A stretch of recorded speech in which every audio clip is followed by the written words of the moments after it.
ತೊಂದರೆ ಪ್ರಶ್ನೆ ಇಲ್ಲಿ ನಿಮಗೆ ಕ್ವಶನ್ಸ್ಗಳು ಅರ್ಥ ಆಗ್ತಾ ಇದಾವ?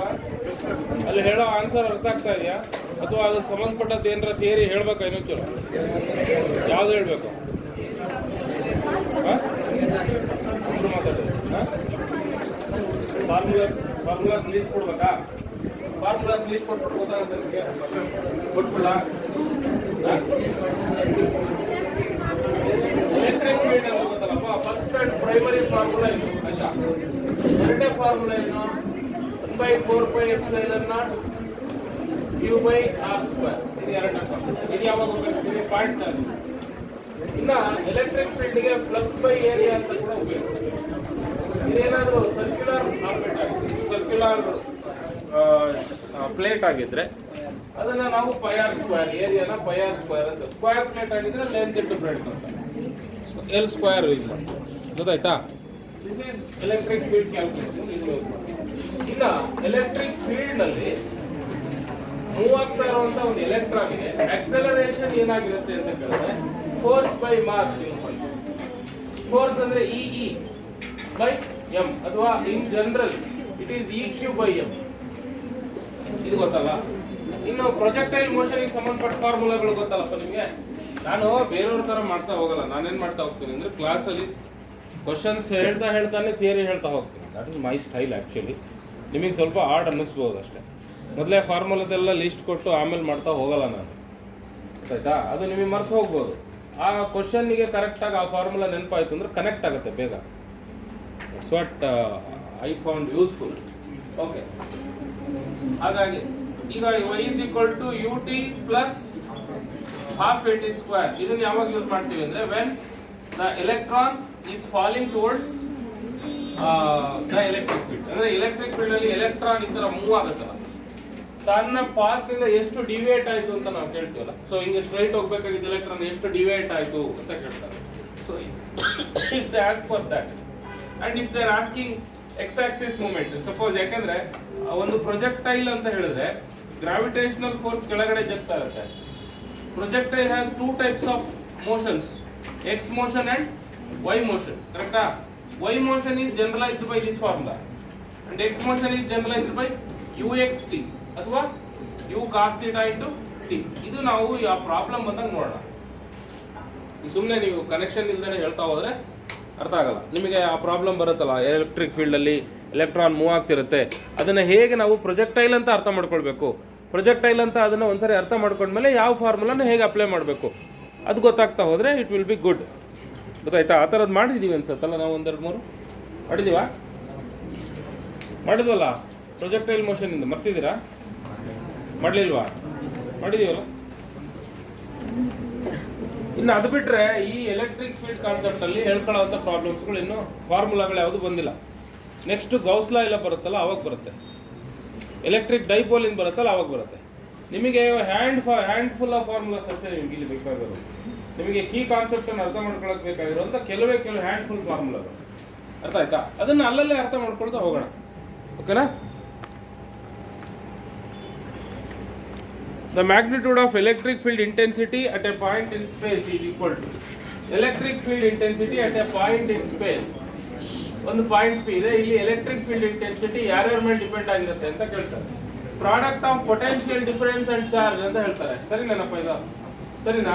ತಪ್ಪಲ್ವಾ ಇದು? Product of potential difference and charge is work done ಅಲ್ವಾ? ವರ್ಕ್ ಡನ್ ಅಂತಾರೆ. So first one is wrong. Second is product of force and charge. Force ಮತ್ತು ಚಾರ್ಜಿನ ಪ್ರಾಡಕ್ಟ್ ಅಂತ ಹೇಳ್ತಾರೆ. ತಪ್ಪಲ್ವಾ? ಫೋರ್ಸ್ ಪರ್ ಚಾರ್ಜ್ ಅಲ್ವಾ ಅದು? ಸೊ ಅದು ಕೂಡ ತಪ್ಪೇ ಆಗುತ್ತೆ. The force a unit charge would experience there, a force a unit charge will experience there. ಅಂದ್ರೆ ಒಂದು ಯೂನಿಟ್ ಚಾರ್ಜ್ ಆ ಜಾಗದಲ್ಲಿ ಎಕ್ಸ್ಪೀರಿಯನ್ಸ್ ಮಾಡುವ ಫೋರ್ಸ್ ಅಂತ ಹೇಳಿ. ಕರೆಕ್ಟ್ ತಾನೆ? ಫೋರ್ಸ್ ಪರ್ ಯೂನಿಟ್ ಚಾರ್ಜ್ ಅಂತ ಹೇಳಲ್ವಾ ಅದನ್ನ? ಫೋರ್ಸ್ ಪರ್ ಅಂತ ಹೇಳ್ತಾ ಇಲ್ಲ ಅವನು, ಅದನ್ನ ಬೇರೆ ತರ ಹೇಳ್ತಾ ಇದ್ದಾನೆ. A force, give your hand, A force that at unit charge will experience there. That is the answer. Per ಅಂತ ಹೇಳ್ತಾ ಇಲ್ಲ, ಫೋರ್ಸ್ ಪರ್ ಚಾರ್ಜ್ ಅಂತ ಏನು ಹೇಳ್ತಾರೆ. Okay, third option is the correct option. Fourth option ನೋಡ್ಬಿಡಿ, the force an electron would experience there. ಏನು ಯಾವಾಗಲೂ electron experience ಮಾಡಬೇಕು ಅಂತ ಏನೋ ರೂಲ್ಸ್ ಇದೆಯಾ? Any charge would experience. So third option is the right option. The electric field at the surface of a charged spherical conductor is 10 kilovolt.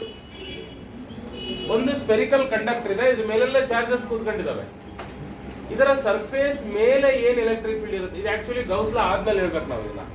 Because the electric field on the surface of A spherical conductor is equal to kq by capital R square. Capital R means the radius of the sphere. If the point is outside the sphere at a point P at a distance of small r, then it is kq by small r square. If the point P is inside the spherical conductor, the electric field will be 0. ಗೊತ್ತು ತಾನೆ ನಿಮಗೆ ಇದು. So on the surface ಎಷ್ಟು ಕೊಟ್ಟಿದ್ದಾರೆ ಅವರು? 10 kilovolt ಅಂತ ಕೊಟ್ಬಿಟ್ಟಿದ್ದಾರೆ. K is for kilo here, okay, and kilovolt per meter ಅಂತೆ. ಅದೇ ಗೊತ್ತಲ್ಲ, electric field has a different unit called volt per meter. And the electric field at an outward radial distance equal to the radius from its surface will be, okay, electric field at an outward radial distance equal to the radius from its surface will be. ಹಾಗಿದ್ರೆ ಈ surface ನಿಂದ radius ನಷ್ಟು ದೂರದಲ್ಲಿ, surface ನಿಂದ radius ನಷ್ಟು ದೂರದಲ್ಲಿ ಇನ್ನೊಂದು point ಅನ್ನ ನೀನು ಬರೆದ್ರೆ ಆ ಪಾಯಿಂಟ್ ನಲ್ಲಿ ಎಲೆಕ್ಟ್ರಿಕ್ ಫೀಲ್ಡಿನ ವ್ಯಾಲ್ಯೂ ಎಷ್ಟಿರುತ್ತೆ ಗೊತ್ತಾಯ್ತಾ? ಎಷ್ಟಪ್ಪ ಇರುತ್ತೆ? ಇಲ್ಲಿ 10 kilovolt ಅಂತ ಹೇಳಿದಾರೆ. ಅಂದ್ರೆ ನಮಗೆ ಗೊತ್ತಿರೋ ಹಾಗೆ kq by capital R square is 10 kilovolt. But ಅವನು ಕೇಳ್ತಾ ಇರೋದೇನು? E dash is equal to kq by small r square. What is small r here? 2r whole square. ಕರೆಕ್ಟಾ? 2r ಹಾಕಿ ಇದನ್ನ ಮಾಡಿ ಸಬ್ಸ್ಟಿಟ್ಯೂಟ್ ಮಾಡಿ kq divided by 4r square ಆಯ್ತು. ಇಲ್ಲಿ 1/4 into kq by r square ಅಂತ ಬರೀಲ್ಲ ಇದನ್ನ. 1/4 into kq by r square. What do you mean by kq by r square? It is 10 kilovolt. So 1/4 into 10 kilovolt per meter. So it is 2.5 kilovolt per meter. Correct? That is the answer.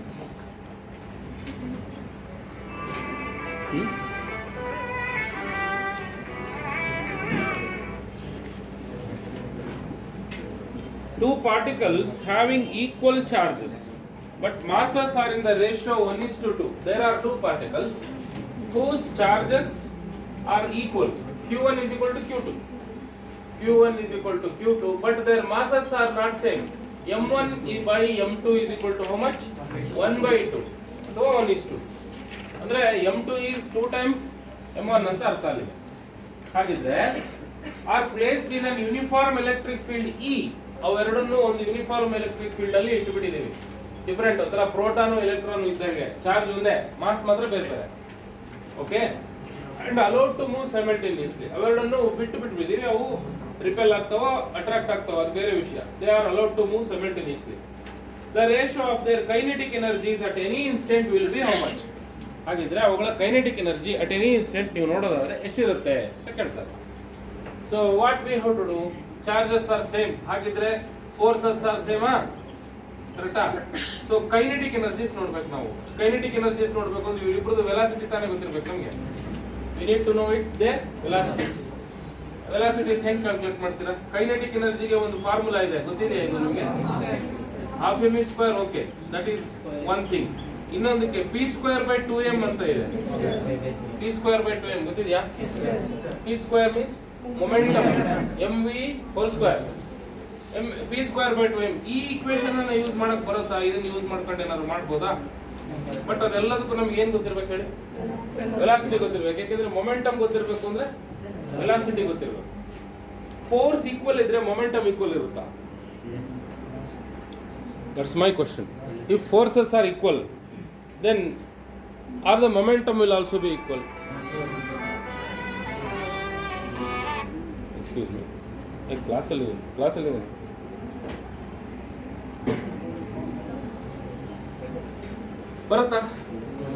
ಬರುತ್ತಾ ನೋಡಿ. ಅದನ್ನ ನಾವು correct ಆಗಿ theoretically ಕೂಡ ಹೇಳಬೇಕು. F1 is equal to F2 ಅಂತ ಹೇಳ್ತೀವಿ.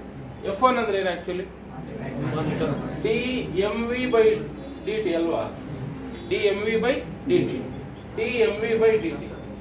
ಇಲ್ಲಿ ಮೊಮೆಂಟಮ್ ಸೇಮ್ ಇರಬೇಕು ಅಂತ ನಾವು ರೂಲ್ಸ್ ತಗೊಳಕ್ ಬರಲ್ಲ. ಯಾಕಂದ್ರೆ ಮೊಮೆಂಟಮ್ ಸೇಮ್ ಇದೆಯಾ, ಮೊಮೆಂಟಮ್ ಸೇಮ್ ಇರಬೇಕು ಅಂದ್ರೆ m1 v1 is equal to m2 v2 ಇರಬೇಕು ಅಂತ ಹೇಳಿದ್ರು. ಇಲ್ಲಿ m1 and m2 ಸೇಮ್ ಇಲ್ಲ ಅಂತ ಗೊತ್ತಾಗಿದೆ. ಹಾಗಿದ್ರೆ v1 v2 ಕೂಡ ಸೇಮ್ ಇರಲ್ಲ ಅಂತ ಅರ್ಥ ತಾನೆ ಅಲ್ವಾ? ಅಂಡರ್ಸ್ಟುಡ್. ಹಾಗಾಗಿ ನಾವು ವೆಲಾಸಿಟಿನ ಕಂಡುಹಿಡ್ಕೊಳ್ಳೇಬೇಕಾಗುತ್ತೆ. ಸೊ ನಾವೀಗ ಮುಂದಕ್ಕೆ ಹೋಗೋಣ, ವೆಲಾಸಿಟಿ ಕಂಡುಹಿಡಿಯೋಣ. ಹೆಂಗ್ ಕಂಡುಹಿಡಿದಪ್ಪ ವೆಲಾಸಿಟಿನ? How do you know their velocities? Kinetic energy ಕಂಡುಹಿಡಿಯಬೇಕು, ವೆಲಾಸಿಟಿ ಕಂಡುಹಿಡ್ಕೋಬೇಕು. ಯಾಕಂದ್ರೆ ಮಾಸ್ ಗೊತ್ತು ಕೊಟ್ಬಿಟ್ಟಿದ್ದಾನೆ, ವೆಲಾಸಿಟಿ ಒಂದು ಕಂಡುಹಿಡ್ಕೊಂಡ್ಬಿಟ್ರೆ ನಮ್ಮ ಅರ್ಧ ಕೆಲಸ ಆಗೋಯ್ತು. How do you know their velocities? Charges are same, ಅಷ್ಟೇ ಗೊತ್ತಿರೋದು ನಮ್ಗೆ. ಎರಡು ಈಕ್ವಲ್ ಡಿಸ್ಟೆನ್ಸ್ ಮೂವ್ ಆಗ್ತವೆ ಅಂತ ಏನಾದ್ರು ಹೇಳಿದಾನ? At any instant of time v1 is equal to u plus at1 ಬರಿಬೋದಾ? ಆಯ್ತು. v1 is equal to ಎರಡು ರೆಸ್ಟ್ ಇಂದ ಸ್ಟಾರ್ಟ್ ಮಾಡ್ಕೊಳ್ತವೆ ಅಂದ್ರೆ at1 ಅಂತ ಬರ್ಕೋಬೋದಾ? ಆಯ್ತು. a ಅಂದ್ರೇನು? e ಅಥವಾ eq by m into t1, ಕರೆಕ್ಟಾ? ಅಥವಾ t ಅಂತ ಇಟ್ಕೊಳ್ಳೋಣ, ಎರಡು ಒಂದೇ ಟೈಮಲ್ಲಿ ತಗೊಂಡಿರೋದ್ರಿಂದ ನಾವು eq by m into t ಅಂತ ಬರ್ಕೊಳ್ತೀನಿ. This is your v1. ಅರ್ಥ ಆಯ್ತಾ ಹೇಗೆ ಬರ್ತದೆ ಅಂತ ಹೇಳಿ? v1 is eq by m into t. m ಅಂತ ಬರೀಬೇಕಾ m1 ಅಂತ ಬರೀಬೇಕಾ? m1. ಇಲ್ಲಿ ಎಲೆಕ್ಟ್ರಿಕ್ ಫೀಲ್ಡ್ m1 ಗೂ ಅದೇ, m2 ಗೂ ಅದೇ, q1 ಗೂ ಅದೇ, q2 ಗೂ ಅದೇ. ಸೊ ಅದೇ ತರ v2 is equal to eq by m2 into t ಅಂತ ಬರಲ್ಲ. ಈಗ ನಾವು v1 by v2 ರೇಷಿಯೋ ತಗೊಳ್ಬಹುದು, ಅಥವಾ ಡೈರೆಕ್ಟ್ ಆಗಿ kinetic energy 1 divided by kinetic energy 2 direct ಆಗಿ ಮಾಡಿ ಬರುತ್ತೆ. Half m1 v1 square divided by half m2 v2 square. Half half ಹೋಯ್ತಾ? m1 ಬರ್ಕೊಳ್ಳಿ. v1 ಅಂದ್ರೆ ಏನು? e square q square by m1 square into t square, ಕರೆಕ್ಟಾ? ಕೆಳಗಡೆ m2 into e square q square divided by m2 square into t square. ಅಲ್ಲಿಗೆ e square q square ಹೋಗುತ್ತೆ, e square q square ಹೋಗುತ್ತೆ, t square will also get cancelled. m1 square ನಲ್ಲಿ ಒಂದು m1 ಒಂದು ಹೋಗುತ್ತೆ, m2 ಒಂದು m2 square ನಲ್ಲಿ ಒಂದು ಹೋಗುತ್ತೆ. So what will remain? m2 ಮೇಲೆ ಹೊರಟೋಗುತ್ತೆ, it becomes m2 divided by m1. So it is 2:1. ಅರ್ಥ ಆಯ್ತಮ್ಮ? ಅರ್ಥ ಆಯ್ತಾ? ಇನ್ನೊಂದ್ಸರಿ ಹೇಳ್ಬೇಕಾ? ಇನ್ನೊಂದ್ಸರಿ ಹೇಳ. Yes. See kinetic energies they are asking. Kinetic energy ಬೇಕು ಅಂದ್ರೆ ಅಂಡರ್ಸ್ಟುಡ್. ಇದು m ಕೊಟ್ಬಿಟ್ಟಿದ್ದಾರೆ, ಮಾಸ್ ಕೊಟ್ಬಿಟ್ಟಿದ್ದಾರೆ, ವೆಲಾಸಿಟಿ ಒಂದು ಕಂಡುಹಿಡ್ಕೊಂಡ್ರೆ ಈಸಿ ಆಗುತ್ತೆ ಅಲ್ವಾ? So how do you know their velocities? They are charge particles, they are kept in the electric field and electric field is applied. Immediately they will start moving. ಅವೆರಡು move ಆಗಕ್ಕೆ start ಆಗ್ತವೆ. So v is equal to u plus at equation use ಮಾಡಿದ್ರೆ v is equal to u plus at ನಲ್ಲಿ initially they are at rest ಅಂತ ಅನ್ಕೊಳ್ಳೋಣ. Rest ಇಂದ start, ಯಾಕಂದ್ರೆ apply ಮಾಡಿದ ಕೂಡಲೇ ಸ್ಟಾರ್ಟ್ ಆಗಿದಾವೆ ಅಂದ್ರೆ ಅಪ್ಲೈ ಮಾಡಕ್ ಮುಂಚೆ ನಿಂತ್ಕೊಂಡಿದ್ವು ಅಂತ ಅರ್ಥ. So a into t1 acceleration of the first charge, ಮೊದಲನೇ ಚಾರ್ಜಿನ ಆಕ್ಸಲರೇಷನ್ a1 t ಅಂತ ಬರೀತೀನಿ. v1 a1 into t1 ಅಂತ ಬರೀತೀನಿ. a1 ಅಂದ್ರೇನು? Force by mass. ಆಕ್ಸಲರೇಷನ್ ಅಂದ್ರೆ ಫೋರ್ಸ್ ಬೈ ಮಾಸ್, ಗೊತ್ತು ತಾನೆ? ಫೋರ್ಸ್ ಅಂದ್ರೇನು? eq e1 q1 by m1 into t. v2 ಅಂದ್ರೇನು? e2 q2 by m2 into t. ಆದ್ರೆ ಇಲ್ಲಿ ಎಲೆಕ್ಟ್ರಿಕ್ ಫೀಲ್ಡ್ ಇಬ್ರಿಗೂ ಸೇಮ್, ಚಾರ್ಜಸ್ ಆರ್ ಇಬ್ರಿಗೂ ಸೇಮ್. ಹಾಗಾಗಿ eq by m1 t, eq by m2 t ಅಂತ ಬರ್ಕೊಳ್ತೀವಿ. This is the first velocity of the particle. This is the velocity of the first particle. This is the velocity of the second particle. ಈಗ ನನಗೆ kinetic energy substitute ಮಾಡ್ಕೋ. Half m1 v1 square divided by half m2 v2 square. Substitute ಮಾಡು, simplify ಆಗುತ್ತೆ, m2 by m1 ಬರುತ್ತೆ. ಇಲ್ಲಿ ಮುಖ್ಯವಾಗಿ ಗೊತ್ತಾಗಬೇಕಾಗಿರೋದೇನೆಂದ್ರೆ how do you know the velocities? ಅದೇ ಮುಖ್ಯವಾಗಿ ಬೇಕಾಗಿರೋದು. ವೆಲಾಸಿಟಿನ ಹೆಂಗೆ ಕಂಡುಹಿಡಿತೀಯಾ? ಆಕ್ಸಲರೇಷನ್ ಕಂಡುಹಿಡಿತೀಯಾ? ಆರಾಮ್ಸೆ ಕಂಡುಹಿಡಿತೀಯಾ ಯೂಸಿಂಗ್ ಕೈನೆಮ್ಯಾಟಿಕ್ ಇಕ್ವೇಷನ್ಸ್. ಆಕ್ಸಲರೇಷನ್ ಹೆಂಗೆ ಕಂಡುಹಿಡಿತೀಯಾ? Force by mass. ಫೋರ್ಸ್ ಹೆಂಗೆ ಕಂಡುಹಿಡಿತೀಯಾ? e by m. Sorry, force is e ಅಥವಾ eq. ಗೊತ್ತಾಯ್ತಾ? ಹಿಂಗ್ ಕನೆಕ್ಷನ್ ತಗೋಬೇಕು. ಅರ್ಥ ಆಯ್ತೇನಪ್ಪ? ಮತ್ತೆ ಇನ್ನೊಂದು ಕೇರ್ಫುಲ್ ಆಗಿ ಗಮನಿಸಿ, ಸುಮ್ಮನೆ ಎಲೆಕ್ಟ್ರಾನ್ಗಳು ಚಾರ್ಜ್ಗಳು ಮೂವ್ ಆಗ್ತಿದಾವೆ ಅಂದ್ಬಿಟ್ಲೇ ತಗೊಳಕ್ ಬರಲ್ಲ ಈ equation. v is equal to u plus at ನ ಹಾಫ್ at ಸ್ಕ್ವೇರ್ ನ ಎಲ್ಲಿ ಯೂಸ್ ಮಾಡ್ಬೋದು? Where you are assuming straight line motion. Straight line motion ಇದ್ದ ಕಡೆಗೆ ತಗೊಳ್ಬೋದು. ಗೊತ್ತಾಯ್ತಾ? ಮತ್ತೆ ಪ್ರೊಜೆಕ್ಟೈಲ್ ಮೋಷನ್ ಅಲ್ಲಿ ಇಲ್ವಲ್ಲ ಸ್ಟ್ರೈಟ್ ಲೈನ್ ಮೋಷನ್, ಹೆಂಗ್ ತಗೊಂಡ್ರಿ ಅಂತ ಕೇಳ್ತಿರ ತಾನೆ? ಕೇಳಲ್ವಾ ನೀವು ಪ್ರಶ್ನೆನ? ಹೆಂಗ್ ತಗೊಂಡ್ರಿ? How do you take? ಅಲ್ಲಿ ಏನ್ ಮಾಡ್ತೀರಾ ಅಂದ್ರೆ ಪ್ರೊಜೆಕ್ಟೈಲ್ ಅದ್ರ ಪಾಡಿಗೆ ಸೊಟ್ಟಕ್ಕೆ ಹೋಗ್ಲಿ, ಯಾರು ಬೇಡ ಅಂತಾರೆ. ನಾವು ಇದ್ರದ್ದು ಕಾಂಪೋನೆಂಟ್ ತಗೊಂತೀವಿ, ಕರೆಕ್ಟಾ? ಇದ್ರ ನೆರಳು ತಗೋತೀವಲ್ಲ ನಾ, ಇದು ಹಿಂಗ್ ಹೋಗ್ತಿರುತ್ತೆ, ಇದ್ರ ನೆರಳು ಮಾತ್ರ ಸ್ಟ್ರೈಟ್ ತಾನೆ ಹೋಗೋದು. So we take their u sin theta into consideration, which is not going in a curved way. U sin theta is going upwards, coming downwards. U cos theta is going only straight, horizontally. ಅರ್ಥ ಆಗ್ತಾ ಇದೆಯಾ? ಅದಕ್ಕೆ ನೀವು equations of motion ಅನ್ನ u sin theta into t plus u sin theta into ut plus half it square ನ u sin theta into t plus half it square ಅಂತ ಬರೀತೀರಾ. v is equal to u plus at ಅಂತ ಬರೆಯಲ್ಲ, v is equal to u sin theta into t, u sin theta plus at ಅಂತ ಬರೀತೀರಾ. u ಬದಲು u sin theta ಅಂತ ಬರ್ಕೋತೀರಾ. ಯಾಕೆ? Because those are the components which move in the straight line. ಗೊತ್ತಾಯ್ತಲ್ಲ? ಅರ್ಥ ಆಗ್ತಾ ಇದೆಯಾ? So ನಮಗೆ ಸ್ಟ್ರೈಟ್ ಲೈನ್ ಮೋಷನ್ ಇಲ್ಲ ಅಂದ್ರೆ ಕತ್ತೆ ಬಾಲ, ನಾವು ಸ್ಟ್ರೈಟ್ ಲೈನ್ ಮೋಷನ್ ಇರೋ ಕಡೆ ಹೋಗಿ ತಗೊಂಡ್ಬರೋಣ ಅದನ್ನ. Okay, S.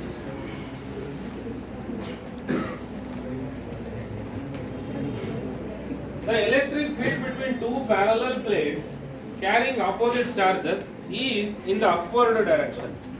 Electric field between two parallel plates, ಎರಡು ಪ್ಯಾರಲಲ್ ಪ್ಲೇಟ್ಗಳಿದಾವೆ, ಎಲೆಕ್ಟ್ರಿಕ್ ಫೀಲ್ಡ್ ಅಪ್ವರ್ಡ್ ಡೈರೆಕ್ಷನ್ ಅಲ್ಲಿ ಇದೆ ಅಂತ ಹೇಳ್ತಾನೆ. ಹಂಗಂದ್ರೆ ಮೀನಿಂಗ್ ಏನಾ? ಕೆಳಗಡೆ ಪಾಸಿಟಿವ್ ಚಾರ್ಜ್ ಇದಾವೆ, ಮೇಲ್ಗಡೆ ನೆಗೆಟಿವ್ ಚಾರ್ಜ್ ಇದಾವೆ ಅಂತ ಅರ್ಥ. Okay, an electron is short inside. ಒಂದು ಎಲೆಕ್ಟ್ರಾನ್ ನ ಒಳಗಡೆ ಕಳಿಸ್ಬಿಡ್ತೀವಿ.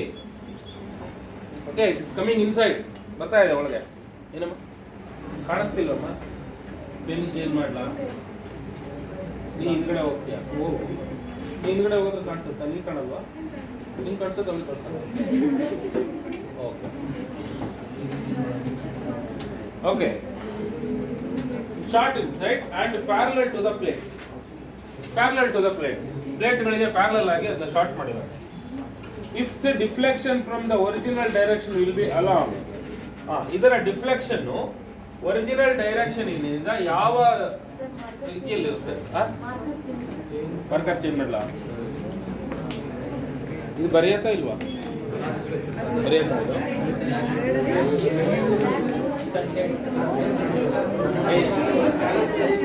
ಚೆನ್ನಾಗಿ ಬರೆಯುತ್ತೆ. ಏನಪ್ಪ? ಹಾಂ,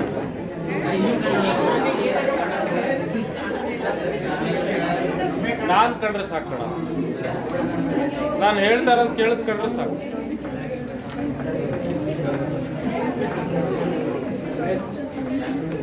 ಹಾ, ಹೇಳಿ ಇವಾಗ.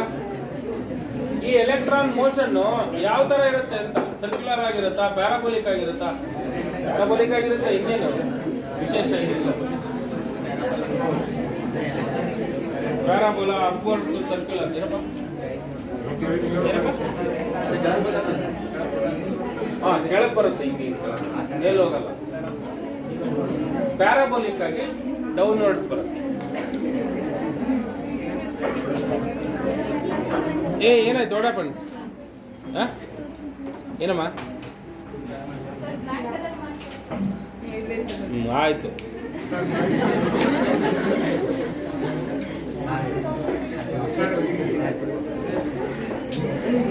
A ring with a uniform charge Q and radius R, capital R, is placed in the YZ plane with its center at the origin. The field at the origin is 0. Okay, there are options. Okay, a ring, ಒಂದು ring ಇದೆ. ಇದು ring ಇಂದ actually ಇದು out of syllabus control ಆಯ್ತು. Uniform charge Q and radius R is placed in the YZ plane. YZ plane ಅಂದ್ರೆ ಈ ತರ ಇಟ್ಟಿರ್ತೀವಿ ಅಂತ ಇಟ್ಕೊಳ್ಳಿ. Z plane, this is Y plane.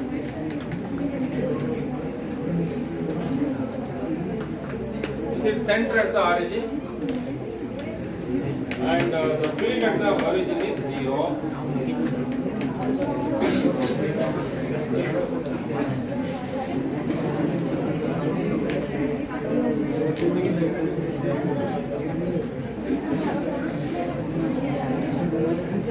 Whatever it is, field at the center is 0. ಅಂದ್ರೆ circular symmetric structure ತಾನೆ, ಎಲ್ಲ ಕಡೆಗೆ ಒಂದೇ ತರ ಇರೋ ಸ್ಟ್ರಕ್ಚರ್. ಸೊ ಸೆಂಟರ್ ಅಲ್ಲಿ 0 ಇರುತ್ತೆ. Two metal spheres having a PD. PD ಅಂದ್ರೇನ? ಏನಂಗಂದ್ರೆ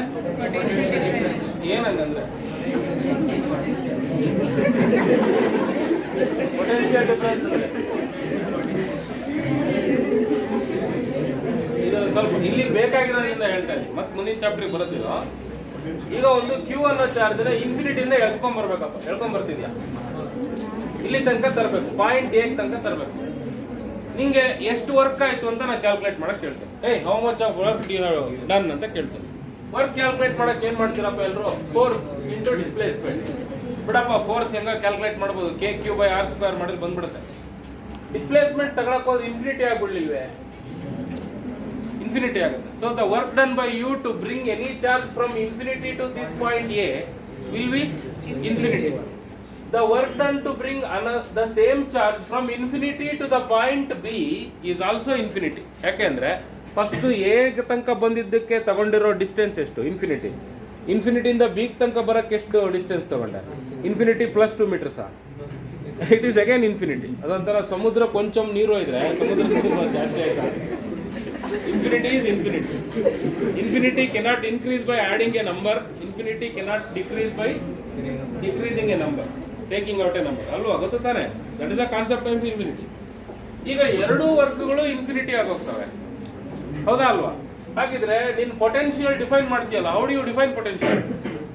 the work done to bring a unit positive charge from infinity to that point ಅಂತ ಹೇಳ್ತೀವಿ. ಹೇಳಕ್ ಭಾರಿ ಚೆನ್ನಾಗಿರುತ್ತೆ, ಕೊಟ್ಟರು ಬರೆದ್ರೆ ಮಾರ್ಕ್ಸು ಕೊಡ್ತೀವಿ ನಾವು. ಆದರೆ ಪ್ರಾಕ್ಟಿಕಲಿ ಮಾಡಿ ನೋಡಿ ನೀವು. If you go to calculate the potential at any point around a charge, it will be practically infinity because you are bringing the charge from infinity to that point. Correct ತಾನೆ? ಹಾಗಿದ್ರೆ practically ನಾವು potential ಅಂತ calculate ಮಾಡಬೇಕಾದ್ರೆ potential at A point ಅನ್ನ ಹೇಳಕ್ ಬರೋದೇ ಇಲ್ಲ. The potential at the point A is 100 volt ಅಂತ ಬರೆದ್ರೆ ಅದು ಹುಚ್ಚತನ ಆಗುತ್ತೆ. It is meaningless. How do you calculate it is 100 volt? It is not possible to calculate it. ಹಾಗಿದ್ರೆ ಏನ್ ಮಾಡ್ಬೋದು ನಾವು ಅಂದ್ರೆ, ಇಲ್ಲಿಂದ ಇಲ್ಲಿ ತನಕ ತರಕ್ಕೆ ವರ್ಕ್ W1 ಆಯ್ತು. ಎಲ್ಲಿಂದ? ಇನ್ಫಿನಿಟಿಯಿಂದ ಹೇಳ್ಕೊಂಬರಕ್ಕೆ, ಅದು ಇನ್ಫಿನಿಟಿ, ಅದು ಎಷ್ಟಾಯ್ತು ಬೇಡ. ಇಲ್ಲಿಂದ ಇಲ್ಲಿ ತನಕ ಹೇಳ್ಕೊಂಬರಕ್ಕೆ ವರ್ಕ್ W2 ಆಯ್ತು. ಆದ್ರೆ W1 - W2 ಇದೆಯಲ್ಲ, this is practically accountable value. Absolute potential at a ಯಾವನ್ ಕೈಲೂ ಹೇಳಕ್ ಬರಲ್ಲ, ಅಬ್ಸಲ್ಯೂಟ್ ಪೊಟೆನ್ಷಿಯಲ್ ಅಟ್ ಬಿ ಯಾವನ್ ಕೈಲೂ ಹೇಳಕ್ ಬರಲ್ಲ. ಆದ್ರೆ ಪೊಟೆನ್ಷಿಯಲ್ ಡಿಫರೆನ್ಸ್ ಬಿಟ್ವೀನ್ 2 ಪಾಯಿಂಟ್ಸ್ ಇದೆಯಲ್ಲ, ಅದನ್ನ ಹೇಳಕ್ ಸಾಧ್ಯ ಇದೆ. ಗೊತ್ತಾಗ್ತಾ ಇದೆಯಾ? ಅದಕ್ಕೇನೆ ಪಾಯಿಂಟ್ ಎ ನಲ್ಲಿಂದ ಪಾಯಿಂಟ್ ಬಿ ನಿಂದ ಒಂದು ಚಾರ್ಜ್ ಅನ್ನ ಇಟ್ರೆ ಅದು ಪಾಯಿಂಟ್ ಎ ಕಡೆ ಹೊರಟೋಗುತ್ತೆ. ಗೊತ್ತಾಗತ್ತಾ? ಆ ವರ್ಕ್ ಇದೆಯಲ್ಲ, ಆ ವರ್ಕ್ ಇನ್ಫೈನೈಟ್ ಅಲ್ಲ. The work done to bring a charge from B to A ಅಥವಾ work done to bring a charge from A to B ಇದೆಯಲ್ಲ, ದಟ್ ಇಸ್ ನಾಟ್ ಇನ್ಫೈನೈಟ್. ಅದು ಇನ್ಫೈನೈಟಾ? Because you are not bringing the charge from infinity to B ಅಲ್ವಾ? You are bringing charge from A to B. That is countable. ಅದು countable. ಅದು ಅರ್ಥ ಆಗ್ತಾ ಇದೆಯಾ? ಹಾಗಾಗಿ ಪೊಟೆನ್ಷಿಯಲ್ ಅಟ್ ಎ ಪಾಯಿಂಟ್ ಅನ್ನ ಹೇಳಕ್ ಚಂದ ಮಾಡಕ್ಕಾಗಲ್ಲ. ಪೊಟೆನ್ಷಿಯಲ್ ಬಿಟ್ವೀನ್ 2 ಪಾಯಿಂಟ್ಸ್ ಅನ್ನ ಹೇಳಕ್ ಸಾಧ್ಯ ಇದೆ. That's why we always take what? Potential difference. ಗೊತ್ತಾಯ್ತಾ? There is a battery of 20 volts ಅಂತ ಹೇಳ್ತೀನಿ ನಾನು. ಹಂಗಂದ್ರೆ ಏನ್ ಗೊತ್ತಾ? ಈ ಬ್ಯಾಟರಿಯ ಪಾಸಿಟಿವ್ ಪ್ಲೇಟಿಗೂ ನೆಗೆಟಿವ್ ಪ್ಲೇಟಿಗೂ ನಡುವಿನ ಪೊಟೆನ್ಷಿಯಲ್ ಡಿಫರೆನ್ಸ್ 20 ವೋಲ್ಟ್ ಅಂತ ಅರ್ಥ. ಹಂಗಂದ್ರೆ ಏನ್ ಗೊತ್ತಾ? ಪಾಸಿಟಿವ್ ಪ್ಲೇಟಿನ ವ್ಯಾಲ್ಯೂ 40 ವೋಲ್ಟ್ ಇರುತ್ತೆ, ನೆಗೆಟಿವ್ ಪ್ಲೇಟಿನ ವ್ಯಾಲ್ಯೂ ಎಷ್ಟಿರುತ್ತೆ? ಎಷ್ಟಿರಬೇಕು? -60 ಇರುತ್ತೆ ಅಥವಾ 60 ಇರುತ್ತೆ. ಓಕೆ, 60 ಇರುತ್ತೆ ಅಲ್ಲ, ಅದ್ರ ವ್ಯಾಲ್ಯೂ. ಓಕೆ, ಇದನ್ನೇ 60 ಮಾಡ್ಕೊತೀನಿ, ಇದನ್ನ -40 ಮಾಡ್ತೀನಿ. ಆಯ್ತಾ? ಆಕ್ಚುಲಿ ನಾನು ನೆಗೆಟಿವ್ ಮಾಡಬಾರ್ದು, ಇದನ್ನು ಪಾಸಿಟಿವ್ ಮಾಡ್ತೀನಿ. There are 2 positive plates. One positive plate has 60 volt, another positive plate has 40 volt. What is the difference between these two? 20. Because 60 minus 40 is 20. Suppose iದೇನಾದರೂ negative plate ಆಗಿದ್ರೆ then it becomes 60 minus 40 ಆಗುತ್ತೆ. ಅರ್ಥ ಆಯ್ತಾ? Then it becomes 100 volt. 100 volt battery ಇದೆ ಅಂದರೆ ಒಂದು plate 60 ಇರಬೇಕು, ಇನ್ನೊಂದು plate -40 ಇರಬೇಕು. ಅಷ್ಟೇ ಇರಬೇಕಾ? ಏನು ಹಂಗೇನು ರೂಲ್ಸ್ ಇಲ್ಲ. 100 ಡಿಫರೆನ್ಸ್ ಬರಬೇಕು ಅಂದರೆ 300 - 200 100 ಬರುತ್ತೆ, 1000 - 900 ಕೂಡ 100 ಬರುತ್ತೆ. 100 ಡಿಫರೆನ್ಸ್ ಬರ್ಬೇಕಷ್ಟೇ, ಗೊತ್ತಾಯ್ತಲ್ಲ? The difference must be 100. What is the real value you don't know, you will never know. ಅರ್ಥ ಆಗುತ್ತಲ್ಲ? So you can only account for the difference. Okay, that is called potential difference. ಅದನ್ನು ನಾವೇನಂತ ಹೇಳ್ತೀವಿ? ಅದನ್ನು potential difference ಅಂತ ಹೇಳ್ತೀವಿ. ಓಕೆ, there are 2 metal plates having a potential difference of how much? 600 volts. Okay, which are 2 centimeter apart. That is the distance between them. It is found that a particle of mass m is equal to 1.96 into 10 to the power of -12 gram, ಬಹಳ ಸಣ್ಣದಿದೆ, remains suspended in the electric field. ಈ electric field ಅಲ್ಲಿ ಒಂದು ಸಣ್ಣ particle ನಿಂತ್ಕೊಂಡ್ಬಿಟ್ಟಿದೆ ಅಂತ, ಮೇಲಕ್ಕೆ ಹೋಗ್ತಿಲ್ಲ, ಕೆಳಗೆ ಹೋಗ್ತಿಲ್ಲ. It's suspended in the plate between them. The intensity of electric field is how much? ಹೇಗೆ ಕ್ಯಾಲ್ಕುಲೇಟ್ ಮಾಡ್ತೀರಪ್ಪ? How do you calculate the electric field? They are asking for electric field ತಾನೆ? ಎಲೆಕ್ಟ್ರಿಕ್ ಫೀಲ್ಡ್ ತಾನೆ ಕೇಳಿದ್ರು. How do you calculate it? Direct ಆಗಿ ಇದರಿಂದ ಮಾಡ್ಬೋದಾ ನೋಡಿ. E is equal to V by D. E is equal to V by D direct ಆಗಿ ಬಂದ್ಬಿಡುತ್ತೆ. Electric field is equal to potential difference divided by distance. Distance is 2 centimeter. Okay, ಮಾಡಿ 300 into 10 to the power 2. It is 3 into 10 to the power of 4 volt per meter. Direct ಆಗಿ ಮಾಡಿ.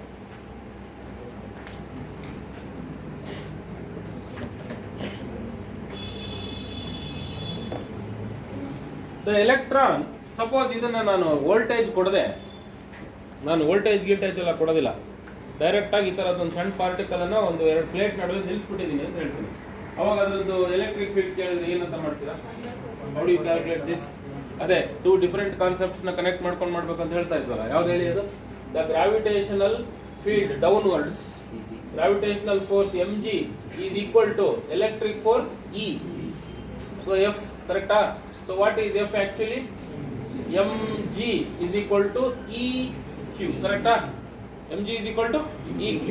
So you know the charge, you know the mass, you know the acceleration due to gravity, you can calculate for ಹಾಗೆ ಮಾಡಬೇಕಾಗುತ್ತೆ.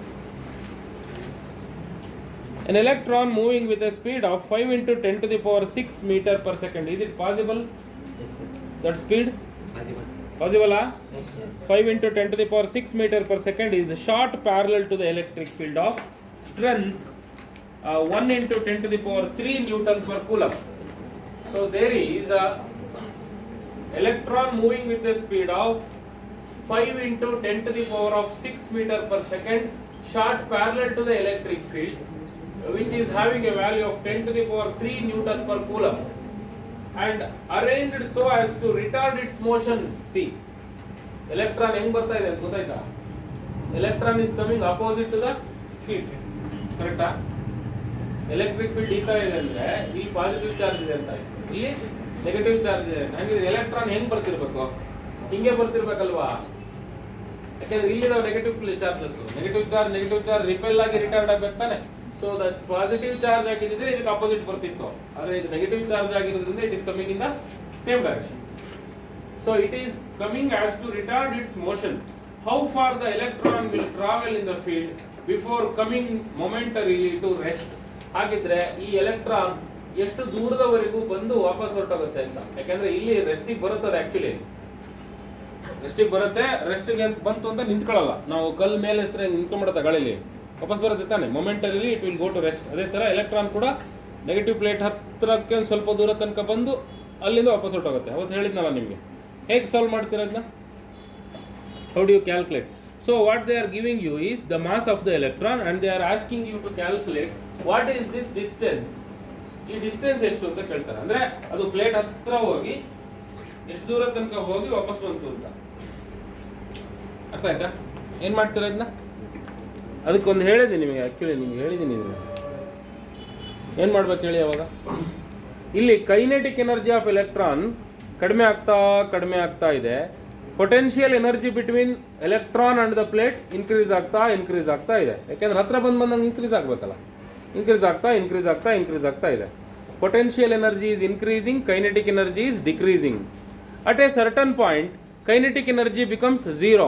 Potential energy becomes maximum. It means what? At that particular point, the potential energy becomes 100%, kinetic energy becomes 0%.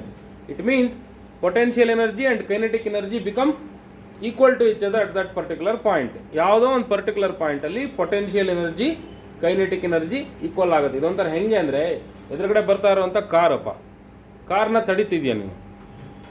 ಕಾರಿಗೆ ಎಷ್ಟು ಶಕ್ತಿ ಇರುತ್ತೋ ನಿನಗೂ ಅಷ್ಟು ಶಕ್ತಿ ಇದ್ದರೆ ಮಾತ್ರ ತಾನೇ ಕಾರನ್ನು ತಡೆಯೋಕ್ಕೆ ಸಾಧ್ಯ. So your energy must be equal to the kinetic energy of the car. So ಬರ್ತಾ ಇರೋ ಎಲೆಕ್ಟ್ರಾನನ್ನು ತಡೆಯಬೇಕು ಅಂದರೆ ಇದರ ಪೊಟೆನ್ಷಿಯಲ್ ಎನರ್ಜಿ ಎಷ್ಟಿರಬೇಕು, ಅದರ ಕೈನೆಟಿಕ್ ಎನರ್ಜಿನಷ್ಟೇ ಇರಬೇಕು ತಾನೇ. That is the common sense. So we will solve it. The potential energy of the electron of the system is equal to kinetic energy of the electron. E is equal to Ek. Okay na? So EP is equal to Ek, whatever it is. How do you calculate EP? Potential energy andre work done andre VQ tane. Correct? VQ is equal to Ek. What is this Ek? Ek is the kinetic energy half mv square. You know the velocity, you know the electric field. ನಮಗೆ voltage ಕೊಟ್ಟಿಲ್ಲ, ಅವನು electric field ಕೊಟ್ಟಿದ್ದಾನೆ. Can you calculate electric field using this? ಯಾಕೆಂದ್ರೆ V is equal to ED ಅಲ್ವಾ? V is equal to ED. So EDQ is equal to half mv square. So what we all wanted to know is this D, right? D is equal to half E 1 by 2 E D 1 by 2 ED ಮತ್ತೆ D ಬಂತು 1 by D EQ into mv square. So everything is there. You can substitute the values and calculate. Mass of the electron is given, I think 9.1 into 10 to the power of minus 31. Velocity is given 25 into 10 to the power of 12 divided by v square kanamada. Amale electric field in value 2 into 10 to the power of 3. Charge value 1.6 into 10 to the power of minus 19.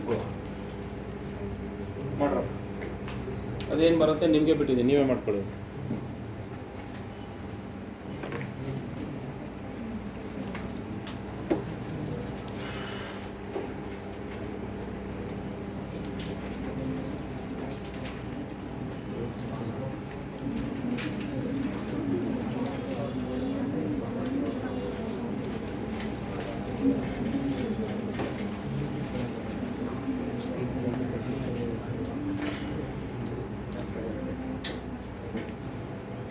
Ninth question. ಎಷ್ಟು ಬಂದ್ರ ಮಾಡಲಿಲ್ವಾ ನೀವು? Physics ಕ್ಲಾಸಿಗೆ ಯಾರು calculator ಇಟ್ಕೊಂಡು ಬಂದಿರೋದೇ ನೋಡ್ಲಿಲ್ಲಪ್ಪ ನಾನು. ಹಂಗೆ ಮಾಡ್ರಿ ಮತ್ತೆ. 25 9 ಎಷ್ಟ್ರ? ಎಷ್ಟ? 25 8 ಎಷ್ಟು? 200. 25 9 ಎಷ್ಟು? 225. ಕರೆಕ್ಟಾ? ಹತ್ತತ್ರ 225 ಡಿವೈಡೆಡ್ ಬೈ ಕೆಳಗಡೆಗೇನು 16 2 32. ಕರೆಕ್ಟಾ? 3 ಪಾಯಿಂಟ್ಸ್. ಇದನ್ನ ಒಂದು ಕೆಲಸ ಮಾಡು, 3 ಪಾಯಿಂಟ್ನ 3 ಅಂತ ಅನ್ಕೋ, ಒಳಗೋಗ್ಲಿ. 3 ಅಂದ್ರೆ 3 21.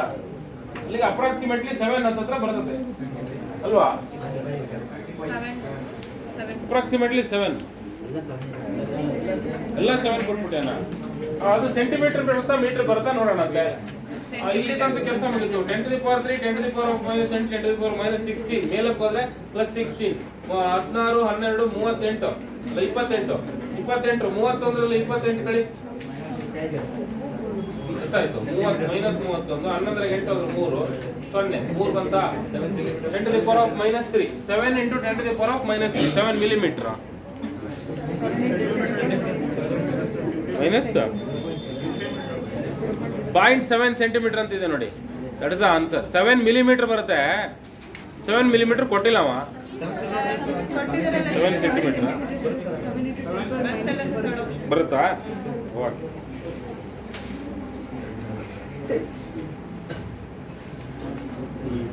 Charge Q is given a displacement R is equal to A I plus J, ಆಮೇಲೆ ಏನು electric field is E I E1 I cap plus E2 J cap. ಈ ತರ ಬರೆದ್ರೆ ಹೆದರ್ಬೇಡ್ರಿ ಕಣ, ಇದು ವೆಕ್ಟರ್ ರೊಟೇಷನ್. ಏನ್ ಹಿಂಗಂದ್ರೆ ಎ ಪ್ಲಸ್ ಜೆ ಆರ್ ಅಂತ ಒಂದು ವೆಕ್ಟರ್ ಇದೆ, ಅದ್ರ ಚಿತ್ರನ ಕಲ್ಪನೆ ಮಾಡ್ಕೋಬೇಕು. ನಾನು ಈಗ ಸುಮ್ಮನೆ ಒಂದು ವೆಕ್ಟರ್ ಬರೀತೀನಿ.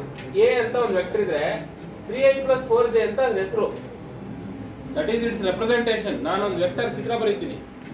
ಚಿತ್ರ ಅಂದ್ರೆ ಈ ತರ ಲೈನ್ ಗೀನ್ ಎಲ್ಲ ಬರೆಯಲ್ಲ, ನಾನು ಅದನ್ನ ಆಲ್ಜಿಬ್ರಾಯಿಕ್ ಅಲ್ಲಿ ಬರೀತೀನಿ. This is called analytical representation of a vector. ಏನಂತಾರೆ ಇದನ್ನ? ಅನಾಲಿಟಿಕಲ್ ಅಂದ್ರೆ ಆಲ್ಜಿಬ್ರಾಯಿಕ್ ಆಗಿ ಈಕ್ವೇಶನ್ ರೂಪದಲ್ಲಿ ಬರೆದ್ರೆ ಅದು ಅನಾಲಿಟಿಕಲ್. ಗ್ರಾಫಿಕಲ್ ಆಗಿ ಬರೀರಿ ಇದನ್ನ ನೋಡ್ಕೊಂಡು ಅದು ನೋಡಕ್ಕೆ ಹೆಂಗ್ ಕಾಣಿಸುತ್ತೆ ಅಂತ ಬರೀಬೇಕು. ಗ್ರಾಫಿಕಲ್ ಅಂದ್ರೆ ಚಿತ್ರದಲ್ಲಿ ಬರೀಬೇಕು. ಹೆಂಗ್ ಬರೀತೀರಾ? ಒಂದು ಕೋಆರ್ಡಿನೇಟ್ ಸಿಸ್ಟಮ್ ಬರೀಬೇಕು. ಐ ಕ್ಯಾಪ್ ಅಂದ್ರೆ ಯಾರು? ಎಕ್ಸ್ ಆಕ್ಸಿಸ್ ತಾನೆ. ಎಕ್ಸ್ ಆಕ್ಸಿಸ್ ಅಲ್ಲಿ 1, 2, 3 ಸೆಂಟಿಮೀಟರ್ ಒಂದು ಮಾರ್ಕ್ ಹಾಕಬೇಕು. So what is there in the y axis? 4. 1, 2, 3, 4 4 centimetre ಒಂದು ಕ್ಯಾಪ್ ಹಾಕಬೇಕು. ಒಂದು ರೆಕ್ಟಾಂಗಲ್ ಕಂಪ್ಲೀಟ್ ಮಾಡ್ಕೋಬೇಕು. ಪ್ಯಾರಲೋಗ್ರಾಮ್. ಈ ಪ್ಯಾರಲೋಗ್ರಾಮ್ ಇನ್ ಡಯಾಗ್ನಲ್ ಆರಿಜಿನ್ ಇಂದ ಕಿತ್ತ ಅಂದ್ರೆ ಏನ್ ಬರುತ್ತೆ? This is your A. Actually ಹಿಂಗ್ ಕಾಣಿಸುತ್ತೆ. This is 3 in the X Axis and 4 in the y axis. This is your A actually. 3i cap plus 4j cap. ಅರ್ಥ ಆಯ್ತಾ? ಈ ತರ ಹುಚ್ಚುಚ್ಚಾಗಿ ಬರೆಯೋದ್ರ ಬದಲಾಗಿ ಐ ಆಮ್ ಸ್ಮಾರ್ಟ್ ಆಗಿ ಬರೀತಾ ಇದ್ದೀನಿ. ಅರ್ಥ ಆಯ್ತಾ? So what is the length of this line ಅಂತ ಕೇಳ್ತಾರೆ. Okay, what is the length of this line A? ಇದ್ರದ್ದು 3 ಸೆಂಟಿಮೀಟರ್ ಅಂತ ಹೇಳ್ತೀಯ, ಇದ್ರದ್ದು 4 ಸೆಂಟಿಮೀಟರ್ ಅಂತ ಹೇಳಿ. Then what is the length of this A? So the magnitude A is root of 3² plus 4². That is nothing but 5. ಗೊತ್ತಾಯ್ತಾ? ಇಷ್ಟು ಕತೆ ಗೊತ್ತಿರ್ಬೇಕು ನಿಮಗೆ. ಒಂದು ವೆಕ್ಟರ್ ನೊಟೇಷನ್ ಬರ್ದ ಅಂದ್ರೆ ಅದ್ರ ಮ್ಯಾಗ್ನಿಟ್ಯೂಡ್ ಕಂಡುಹಿಡಿಯೋದು ಹೇಗೆ, ಅದ್ರದ್ದು ಈಕ್ವೇಶನ್ ಕೊಟ್ಟ ಅಂದ್ರೆ ಅದನ್ನ ಚಿತ್ರ ಬರೆದು ನೋಡೋದು ಹೇಗೆ, ಚಿತ್ರ ಕೊಟ್ಟ ಅಂದ್ರೆ ಅದನ್ನ ಈಕ್ವೇಶನ್ ಬರೆದು ನೋಡೋದು ಹೇಗೆ, ಅದೆಲ್ಲ ಗೊತ್ತಿರ್ಬೇಕು. ನಾನಿವಾಗ ಒಂದು ಚಿತ್ರ ಕೊಡ್ತೀನಿ, ಅದು ಈಕ್ವೇಶನ್ ಹೇಳ್ಬೇಕು ನೀವು.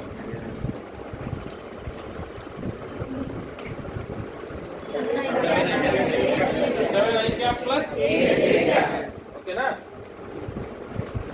Now you tell me. minus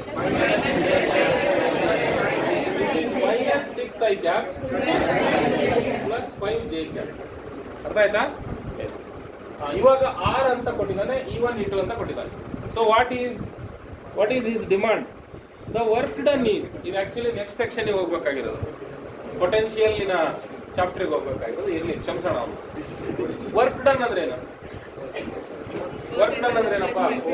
ಅದು ನಮ್ಮ ಮೆಕ್ಯಾನಿಕ್ಸಿನ definition, force into displacement. But ಇಲ್ಲಿ ನಾವು ಪೊಟೆನ್ಷಿಯಲ್ ಇಂಟು ಚಾರ್ಜ್ ಅಂತ ಹೇಳ್ಬೇಕಾಗುತ್ತೆ. In electrostatics potential into charge ಅಂತ ಹೇಳಬೇಕು. ಆದ್ರೆ ಪೊಟೆನ್ಷಿಯಲ್ ಬಗ್ಗೆ ಮಾತಾಡ್ತಾ ಇಲ್ಲ. ಏನ್ ಮಾಡ್ಬೇಕು ಇವಾಗ ನಾವು? ಇದನ್ನ ಫಸ್ಟ್ ಒಂದು equation ಬರ್ಕೊಂಬಿಡಿ. E is equal to v/d ಅಂತ ಅಲ್ವಾ? ಆಕ್ಚುಲಿ ಇದು dv/dx ಅಂತ ಹೇಳ್ತೀವಿ. E is equal to ಅಥವಾ v is equal to ed ಅಂತ ಹೇಳ್ತೀವಿ. ಕರೆಕ್ಟಾ? ಇಲ್ಲಿ ಮಜಾ ಅಂದ್ರೆ ಎಲೆಕ್ಟ್ರಿಕ್ ಫೀಲ್ಡ್ ಒಂದು ವೆಕ್ಟರ್ ಕ್ವಾಂಟಿಟಿ, ಡಿಸ್ಪ್ಲೇಸ್ಮೆಂಟ್ ಕೂಡ ಒಂದು ವೆಕ್ಟರ್ ಕ್ವಾಂಟಿಟಿ, ಆದರೆ ಪೊಟೆನ್ಷಿಯಲ್ ಮಾತ್ರ ಒಂದು ಸ್ಕೇಲರ್ ಕ್ವಾಂಟಿಟಿ. ಈ ತರ ನೋಡಿದ್ರೆ ಎಲ್ಲ ನೋಡಿದ್ರ? ಒಂದು ಗಂಡು ಹುಲಿ ಒಂದು ಹೆಣ್ಣು ಹುಲಿ ಮದುವೆ ಮಾಡ್ಕೊಳ್ತವೆ, ಚಿಂಪಾಂಜಿ ಹುಟ್ಟುತ್ತೆ. ಆ ತರ ಕಥೆ ಇದೆ. Yes, that kind of thing is there. If you multiply two natural numbers, the product will be. What is the product? That is the rule of nature, ತಾನೆ. But vectors are very very strange. Vectors ಗಳು ಹೇಗಿರ್ತವೆ ಅಂದ್ರೆ, if you multiply two vectors, the result may be a vector, may not be a vector. ಅರ್ಥ ಆಯ್ತಾ? Work, force vector, displacement vector. Force into displacement is work, is not a vector, it's a scalar. ಅದು scalar product ಅಂತ ಕರೆಸ್ಕೊಳ್ಳುತ್ತೆ, dot product ಅಂತ ಕೂಡ ಕರೆಸ್ಕೊಳ್ಳುತ್ತೆ. ಅರ್ಥ ಆಗುತ್ತಾ? Displacement is a vector, force is a vector when you are going to rotational motion. Rotational motion force ಈ ಕಡೆ ಕೊಡ್ತೀನಿ, ಡಿಸ್ಪ್ಲೇಸ್ಮೆಂಟ್ ಪರ್ಪೆಂಡಿಕ್ಯುಲರ್ ಡಿಸ್ಪ್ಲೇಸ್ಮೆಂಟ್ ಆಗಿರುತ್ತೆ. So force into displacement cross product ಆಗುತ್ತೆ. There will be a rotation. Rotation is perpendicular to the plane of the F and R, that is called cross product. ಈ fan ತಿರುಗ್ತಾ ಇದೆಯಲ್ಲ, ಫ್ಯಾನಿಗೆ ಕೆಳಗಡೆ ಬಂದು ನಿಂತ್ಕೊಂಡ್ರೆ ಗಾಳಿ ಹೆಂಗ್ ಬರ್ತಿರುತ್ತೆ ಹೇಳಿ? It is coming vertically down. the fan blades are rotating about this axis. ಅರ್ಥ ಆಗ್ತಾ ಇದೆಯಾ? So one vector A and another vector B. A is trying to take the position of B. As a result there is a rotation. Because of this rotation, a new vector is born, and that vector is perpendicular to the plane of this. ಅರ್ಥ ಆಗ್ತಾ ಇದೆಯಾ? This is the cross product.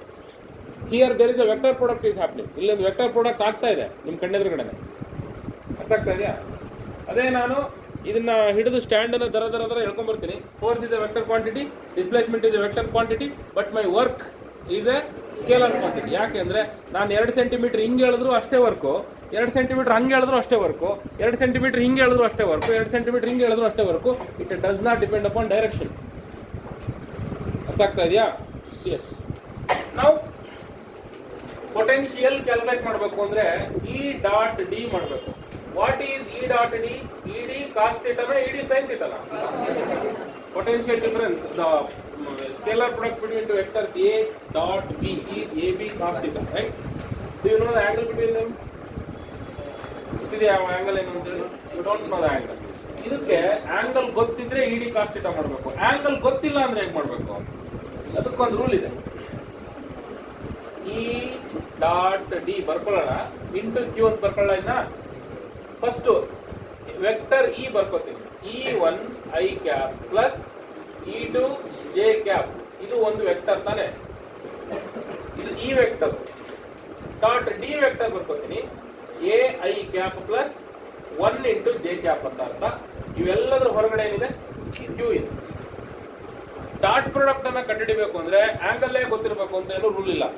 Angle ಗೊತ್ತಿದ್ರೆ okay, A B cos theta ಮಾಡ್ಬೋದು. Cos theta ಹಾಕೊಂಡು magnitude of A, magnitude of B, angle between them cosine ತಗೊಂಡು ಮಾಡ್ತಾರೆ. Angle ಗೊತ್ತಿಲ್ಲದೆ ಈ ತರ ವೆಕ್ಟರ್ಸ್ ನ ಕೊಟ್ಟಾಗ ಹೇಗೆ ಮಾಡ್ತಾರೆ ಅದು ಗೊತ್ತಿರಬೇಕು. ನಾನು ನಿಮಗೆ ಯಾಕೆ ಪದೇ ಪದೇ ವೆಕ್ಟರ್ಸ್ ಬಗ್ಗೆ ಜಾಸ್ತಿ ಹೇಳ್ತೀನಿ ಕಲೀರಿ ಅಂತಂದ್ರೆ ಇದ್ರ ಮೇಲೆ ತುಂಬಾ ಕ್ವಶನ್ಸ್ ಬರ್ತವೆ, ಸಿಕ್ಕಾಪಟ್ಟೆ important. You should know how to calculate the scalar product without knowing the angle. Let me show you an example. A is a vector 3i cap plus 4j cap. I will take the same vector. Another vector is there 2i cap plus 3j cap. A dot p ಕೇಳ್ತಾನೆ. ಇವಾಗ angle ಕೊಡಲ್ಲ, ಮಣ್ಣಗಟ್ಟಿನೂ ಕೊಡಲ್ಲ. A dot p ಏನು ಅಂತ ಕೇಳ್ತಾನೆ. ಹೆಂಗ್ calculate ಮಾಡ್ತೀರಾ A dot p? Simply ಏನ್ ಮಾಡಿ ಗೊತ್ತಾ, i ಜೊತೆಗೆ i ಕ್ಯಾಪ್ ನ ಕೋಎಫಿಷಿಯಂಟ್ ಮಲ್ಟಿಪ್ಲೈ ಮಾಡಿ 3 into 2 i cap dot i cap ಅಂತ ಅರ್ಥ ಅದು. ಗೊತ್ತಾಯ್ತಾ? And 4 into 3 j cap dot j cap ಅಂತ ಅರ್ಥ. ನಿಮಗೆ ಒಂದು ವಿಷಯ ಗೊತ್ತಿರಲಿ, i cap dot i cap is equal to 1, j cap dot j cap is equal to 1. ಯಾಕೆ ಅಂದ್ರೆ a cap dot a cap ಅಂದ್ರೆ 1, ಅಥವಾ vector a into vector a is always a square. Vector a into vector a is ಏನು ಬರುತ್ತೆ? a square ಬರುತ್ತೆ. ಇಲ್ಲಿ value of i ಏನು? 1 square, i square ಬರುತ್ತೆ ಆಕ್ಚುಲಿ ವ್ಯಾಲ್ಯೂ. i square ಅಂದ್ರೆ i ನ ವ್ಯಾಲ್ಯೂ 1 ಅಲ್ವಾ? It is 1. That's why I cap dot I cap is 1, J cap dot J cap is 1, K cap dot K cap is 1. So ಅದನ್ನು substitute ಮಾಡಿದ್ರೆ ನಿಮಗೆ 3 2 6 plus 4 3 12 ಏನು ಬಂತು? ನಿಮಗೆ 18 ಬಂತು. It's A pure number. U see that ಅಲ್ಲಿ I cap ಇಲ್ಲ, J cap ಇಲ್ಲ, ವಾಶ್ ಔಟ್. ಸಿಂಪಲ್ ನಂಬರ್ ಬಂದು ತಾನೆ, ಅದಕ್ಕೆ ಇದು ಸ್ಕೇಲಾರ್ ಪ್ರಾಡಕ್ಟ್ ಅಂತ ಹೇಳೋದು. ಅರ್ಥ ಆಯ್ತಾ? ಅದನ್ನೇ ಮಾಡ್ತೀರಾ ಇವಾಗ. ಅಲ್ಲಿ there are 2 vectors E and D. ಮಾಡಿ ನೋಡೋಣ. ಐ ಜೊತೆಗೆ ಐ ನ ನೆಂಟರು, ಜೆ ನ ಜೊತೆಗೆ ಜೆ ನ ನೆಂಟರು. E1 A ಕರೆಕ್ಟಾ? E1 A plus E2 into 1 ಮತ್ತು ಜೆ ಅಂತ ಬರ್ದಿದ್ದೀರಿ. J is simply unit vector. ಏನ್ ಬಂತ? ಈ ಮತ್ತು ಹೊರಗಡೆ ಕ್ಯೂ ಮರ್ತ್ಬಿಟ್ಟಿರ. E1 A plus E2 into Q ಅಲ್ಲನಪ್ಪ, ಮಲ್ಟಿಪ್ಲೈ ಮಾಡಿ ಬರೀರಿ. ಆಯ್ತನಾ? ಸ್ಕೇಲಾರ್ ಪ್ರಾಡಕ್ಟ್ ಕಲ್ತ್ಕೊಂಡ್ರನ? ಅರ್ಥ ಆಯ್ತನಾ? 41 question. The height of a tower is h. The height of a tower is h. And the acceleration due to gravity is g. Everywhere in the surroundings of the tower, there is a tower of height h. and everywhere in the surroundings of the tower there is a uniform electric field of intensity E in the horizontal direction. ಇದು ಎಂತ ಇದು ಜಾಗದಲ್ಲಿದೆ ಇದು tower ಅಂದ್ರೆ ಅದು ಸುತ್ತಮುತ್ತ ಎಲ್ಲ ಪ್ರದೇಶವು uniform electric field ಅಲ್ಲಿ ಇದೆ ಅಂತ ಹೇಳ್ತಾನೆ. ಬಹುಶಃ ಈ ತರದೊಂದು ಏನೋ ದೊಡ್ಡ ರೂಮ್ ಇರಬೇಕು, ಆ ರೂಮ್ ಒಳಗಡೆ ಆ ಕಡೆ ಪ್ಲೇಟ್ ಈ ಕಡೆ plate positive plate negative plate ಆಗಿರುತ್ತೆ, ಟವರ್ ಇರುತ್ತೆ. ಯೂನಿಫಾರ್ಮ್ ಎಲೆಕ್ಟ್ರಿಕ್ ಫೀಲ್ಡ್ ಇದೆ ಅಂತ ಹೇಳ್ತಾನೆ. So it is not simply acceleration due to gravity, it's there also. And away from the tower ಅಂತ ಹೇಳ್ತಾನೆ. ಅವೇ ಫ್ರಮ್ ದ ಟವರ್ ಅಂದ್ರೆ not towards the tower, away from the tower. Okay, a particle of mass m and carrying a charge q is dropped from the top of a tower. ಒಂದು particle ಇಂದ ಕೆಳಗಡೆ ಬೀಳುತ್ತೆ. So it is having a mass m and charge q.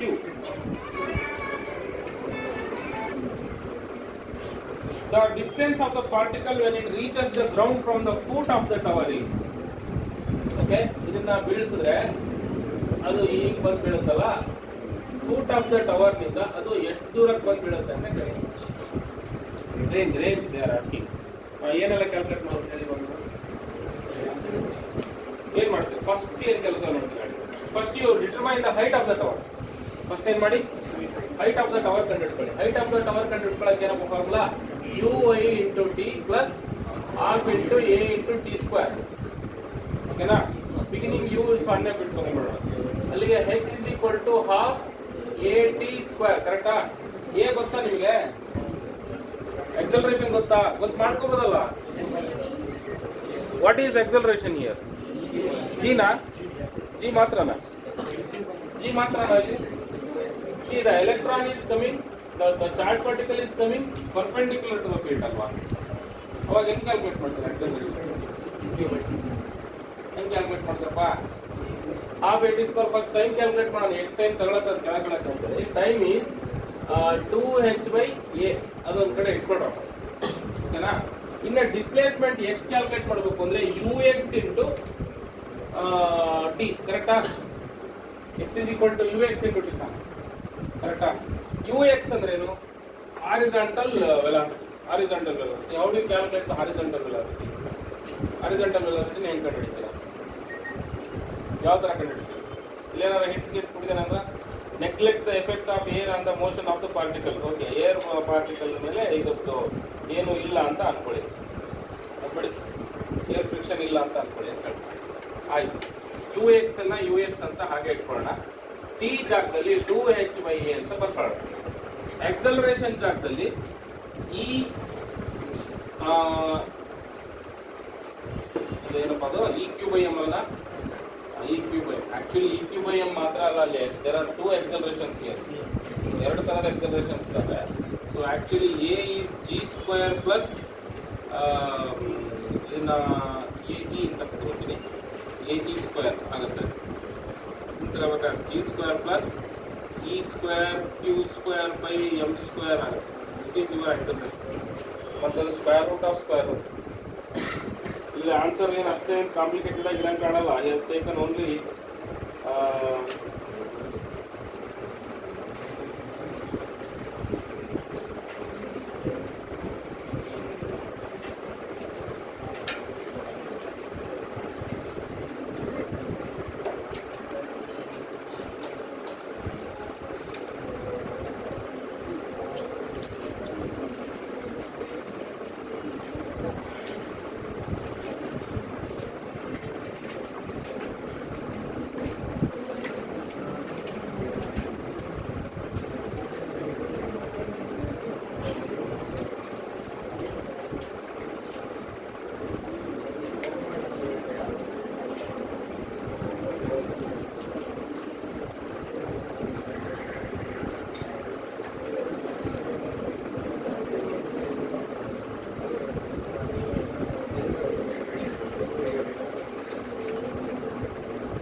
ಇದು ಹೇಗೆ ಮಾಡಿದ್ವಿ ಹೇಳ್ಬಿಡ್ತೀನಿ ನೋಡಿ. First ಈ ಪಾರ್ಟಿಕಲ್ ಮೇಲಿಂದ ಕೆಳಗೆ ಬೀಳಕ್ಕೆ ತಗೊಳ್ಳೋ ಟೈಮ್ ಕ್ಯಾಲ್ಕುಲೇಟ್ ಮಾಡೋಣ. Is falling because of gravity. ಅದು ಗ್ರಾವಿಟಿಯಿಂದ ಕೆಳಗೆ ಬೀಳ್ತಾ ಇದೆ. ಓವರ್ ಆಲ್ ಟೈಮ್ ಎಷ್ಟು ತಗೊಳುತ್ತೆ? It takes half GT square. Half GT ಸ್ಕ್ವೇರ್ನಲ್ಲಿ ಟೈಮ್ ಕ್ಯಾಲ್ಕುಲೇಟ್ ಮಾಡೋಣ. √2h/g ಆಗುತ್ತೆ. ಆದರೆ ಈಗ ಎಂಟ್ರಿ ಆಗ್ತಾ ಇರುವಂಥ ಎಲೆಕ್ಟ್ರಾನ್ ಹೀಗೇನೆ ಬೀಳಲ್ಲ. ಈಗ ಬೀಳ್ತಾ ಇರ್ಬೇಕಾದ್ರೆ ಏನು ಮಾಡುತ್ತೆ? ಇದು ಚಾರ್ಜ್ ಪಾರ್ಟಿಕಲ್ ಏನು ಯಾವ ಥರದ ಗೊತ್ತಿಲ್ಲ. ಇದು ರಿಪೆಲ್ ಆಗುತ್ತೋ ಅಥವಾ ಅಟ್ರಾಕ್ಟ್ ಆಗುತ್ತೋ ಗೊತ್ತಿಲ್ಲ. ನಾನೇನು ಮಾಡ್ತೀನಿ, ಇದು ಪಾಸ್ ಸ್ವಲ್ಪ ಎಡವಟ್ ಆಗುತ್ತೆ ಅಂತ ಅನ್ಕೋತೀನಿ. ಡಿವೇಟ್ ಆಗುತ್ತೆ ಅಂತ. ಡಿವೇಟ್ ಆಗುತ್ತೆ ಅಂದಾಗ ನಮ್ಮ ಎಕ್ಸ್ ಇದೆಯಲ್ಲ, ಪ್ರೊಜೆಕ್ಟೈಲ್ ಥರ ಕಾನ್ಸ್ಟೆಂಟ್ ಇರಲ್ಲ. ಗೊತ್ತಾ ಇದೆ ಹೇಳ್ತಾ ಇರೋದು? ಈಗ ನೋಡಿ, ಇದು ಪ್ರೊಜೆಕ್ಟೈಲ್ ಥರ ಕೆಳಗೆ ಬೀಳ್ತಾ ಇದ್ರೆ ಇದು ಎಕ್ಸ್ ಒಂದೇ ಥರ ಇರುತ್ತೆ. U x will be same. But ಈಗ ಯಾವಾಗ ಎಲೆಕ್ಟ್ರಾನ್ ಹಿಂಗೆಲ್ಲ ಹೋಗಕ್ಕೆ ಸ್ಟಾರ್ಟ್ ಆಗುತ್ತೋ then u x will not be same. U x same ಇರಲ್ಲ. ಹಾಗಾಗಿ ನಾವಿಲ್ಲಿ ಯು ಎಕ್ಸ್ ಸೇಮ್ ಇರುತ್ತೆ ಅಂತ ಅನ್ಕೊಳಕ್ ಬರಲ್ಲ. Because there are 2 gravity accelerations here. Purely ಒಂದೇ ಎಕ್ಸಲರೇಷನ್ ಇದ್ದಿದ್ರೆ ನಾವು ಅರ್ಥ ಮಾಡ್ಕೋಬೋದಾಗಿತ್ತು. ಹಾರಿಜಾಂಟಲ್ ಮೋಷನ್ ಯೂನಿಫಾರ್ಮ್ ಇದೆ ಅಂತೇಳಿ. There are 2 accelerations. One is G and another one is the electric field's acceleration. ಹಾಗಾಗಿ as a result u x will not be same. ಅದಕ್ಕೆ ನಾವೇನು ತಗೋಣ? x is equal to ux of t initial x component velocity plus half at square ಅಂತ ತಗೋಣ. Now the electron is moving along the horizontal direction because of the electric field. ಇದು ಅಡ್ಡದಿಡ್ಡಿ move ಆಗೋದಾದ್ರೆ ಯಾವರಿಂದ move ಆಗಬೇಕು? Actually horizontal ಮೋಷನ್ನಿಗೆ ಆಕ್ಸಲರೇಷನ್ನೇ ಇಲ್ಲ ಪ್ರೊಜೆಕ್ಟೈಲ್ನಲ್ಲಿ. ಗಮನಿಸಿರ್ತಾನೆ ನೀವು ಇದನ್ನ. Horizontal ಮೋಷನ್ಗೆ ಆಕ್ಸಲರೇಷನ್ನೇ ಇಲ್ಲ ಅಲ್ವಾ? ಆದರೆ ಇಲ್ಲಿ ಆಕ್ಸಲರೇಷನ್ ಬರ್ತಾ ಇದೆ. ಯಾರಿಂದ? Not from gravity. ಯಾಕೆ ಹೇಳಿ? ಗ್ರಾವಿಟಿ ಅಡ್ಡ ಇಲ್ವೇ ಇಲ್ಲ. ಗ್ರಾವಿಟಿ ಏನಿದ್ರು ವರ್ಟಿಕಲ್ ಇರೋದು. ಹಾಗಿದ್ರೆ ಹಿಂಗೆ ಬೀಳ್ಬೇಕಾಗಿದ್ದ ಎಲೆಕ್ಟ್ರಾನ್ನ ಹಿಂಗೆ ಬಗ್ಗಿಸಿದವ್ರು ಯಾರು ಅಥವಾ ಹಿಂಗೆ ತಳ್ಳಿದವ್ರು ಯಾರು? That is purely electric field. ಹಾಗಾಗಿ ಆಕ್ಸಲರೇಷನ್ ನಾವಿಲ್ಲಿ ಏನು ತಗೊಳ್ತಾ ಇದ್ದೀವಿ that is purely due to the electric ಫೀಲ್ಡೇ ತಗೋತೀವಿ. And X axis motion is half AT square equation use ಮಾಡ್ತಾ ಇದ್ದೀವಿ. ಆ್ಯಕ್ಚುಲಿ ಇದನ್ನು ಯೂಸೇ ಮಾಡೋಂಗಿಲ್ಲ ನಾವು ಎಕ್ಸ್ ಆಕ್ಸಿಸ್ ಮೋಷನ್ಗೆ. ಯಾಕೆ? Because in the X axis motion of a projectile there is no acceleration at all, but here acceleration comes because of electric field. Hagagi we use this equation and half AT square we are using. It is not actually root of a square plus g square. ಅರ್ಥ ಆಗ್ತಾ ಇದೆಯಾ? ಯಾಕೆಂದ್ರೆ ಇದು pure horizontal motion ಅಲ್ಲಿ ಗ್ರಾವಿಟಿಯ ಟ್ರೇಸೇ ಇಲ್ಲ. ಹಾಗಾಗಿ AT square use ಮಾಡ್ತೀವಿ. A means what? EQ/m. T means what? That is your T. You have calculated. So 2h/t square. T square use ಮಾಡ್ತೀರಲ್ಲ, ಹಾಗಾಗಿ ಸ್ಕ್ವೇರ್ ರೂಟ್ ಹೊರಟೋಗುತ್ತೆ. 2h/g. ಎ ಜಾಗದಲ್ಲಿ EQ/m ಹಾಕಿ simplify ಮಾಡಿ EQH/mg.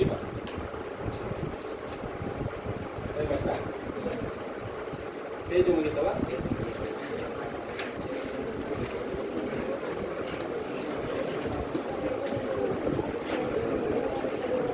ಊರಿಗೆ ಮುಸಡ